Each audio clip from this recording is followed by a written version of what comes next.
Hey, trucked up guys and gals. Well, the trickle has already begun, and I imagine in the coming months and years, that will become a flood. All we hear about is the impending death of the EV truck. What the North American market has been screaming for, a peppy little urban workhorse truck, just happened.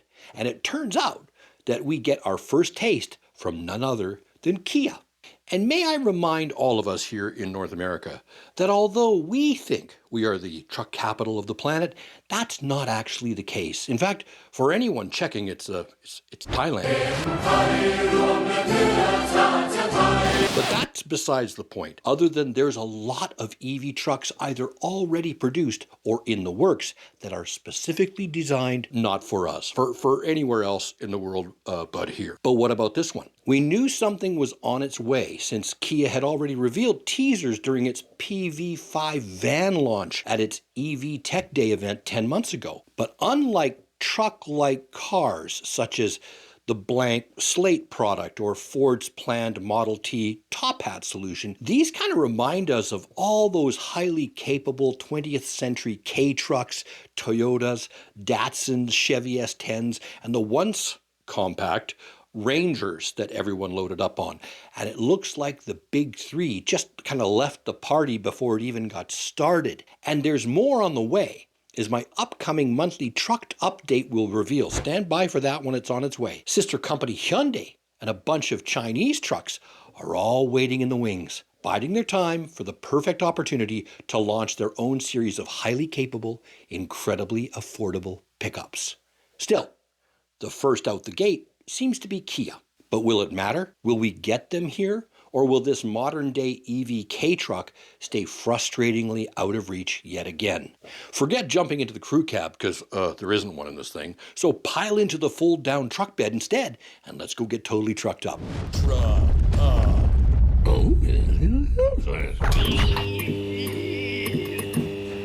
On January 30th, Electrek revealed in their article that Kia did exactly what I and many others had been hoping for, and that was a truck or open bed variant of their highly capable, incredibly versatile, and purely electric PV5 van.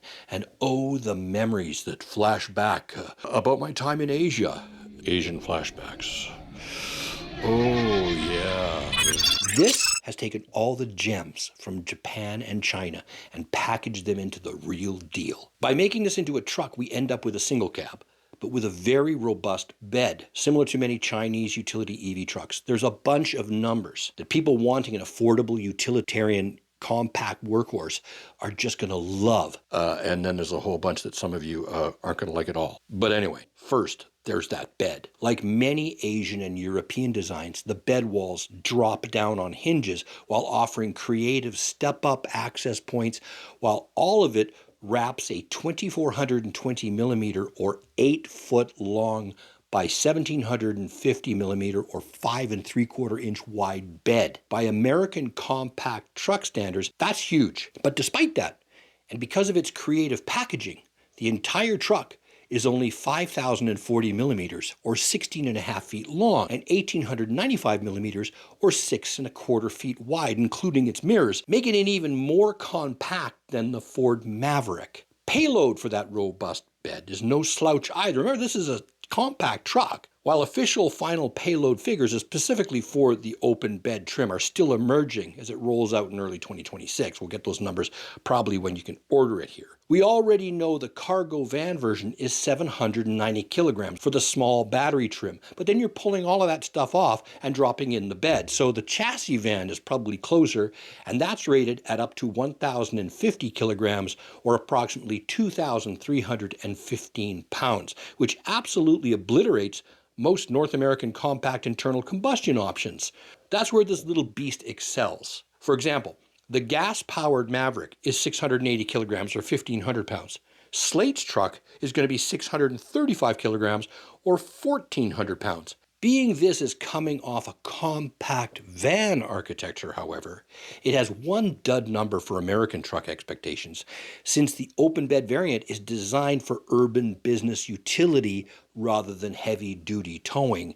The towing capacity will be pretty lame on this thing at around 750 kilograms or 1,650 pounds if we go off the current van specs. But when compared to the Slate truck at 454 kilograms or 1,000 pounds, that's pretty freaking good. Why am I comparing it a lot to the Slate truck? Well, it's about the same price, fully equipped. Kia opened up the order banks this week in Korea, starting at US dollar equivalent of around 29 to 30,000 bucks, with the base long-range version coming in around $31,000 to $32,000 US. And that brings us to that range. Again, in line with what we're seeing with Slate. The long-range option gives us 330 kilometers or 205 miles, while the base trim offers 250 kilometers or 155 miles.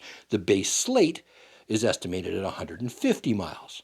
However, unlike the Slate, it comes, like I said, fully equipped. So at that price, you get like a 12.9-inch touchscreen infotainment system and advanced driver assistance features. Standard. Even sweeter is that all trims are also standard vehicle to load, V to L, so they can power work sites, electronics, and tools.